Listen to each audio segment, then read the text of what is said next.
Now, there are two ways we can say that there's nothing of something. You know, this, we can use this not any is one way, but we can also say no plus noun. For example, no two electrons can have the same quantum number. Yeah, this is the exclusion principle, I think. But it's where each electron must go into a different quantum state. Yeah, it will never be in the same quantum state as another electron. Okay, so you can do it like that. You know, or you can say there aren't any two electrons. You could do it like that. There aren't any two electrons that have the same quantum number. Yeah, and here's a different example. There is no empirical evidence that supports these claims, or there isn't any empirical evidence. So I'm trying to show you there are two ways of saying the same thing, exactly the same thing. You can always do this. Here's another example. A scientist should have no prejudices.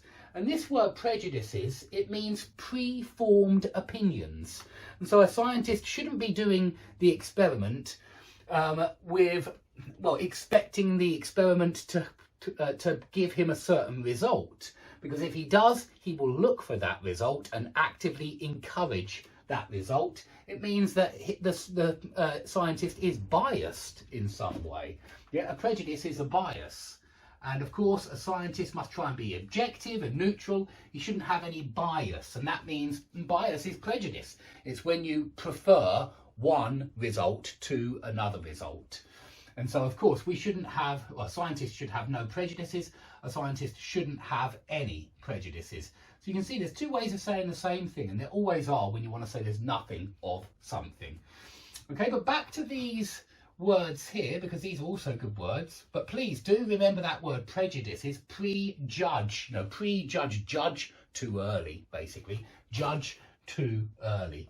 But yeah, prejudice, prejudgments, or bias is very often a good word here as well.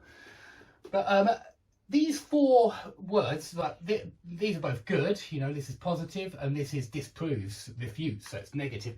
But if you say there isn't any empirical evidence that supports these claims, well, that means there's nothing backing the claim up. We also say backs up. So supports, backs up, it means add evidence to prove that the claim is correct, yeah, in some kind of way.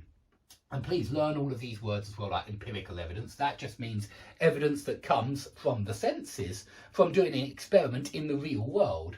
You know, it's not a thought experiment. And by the way, a thought experiment is not a scientific experiment. And that's why I'm quite surprised that scientists often talk about thought experiments, especially when they're talking about the theory of relativity.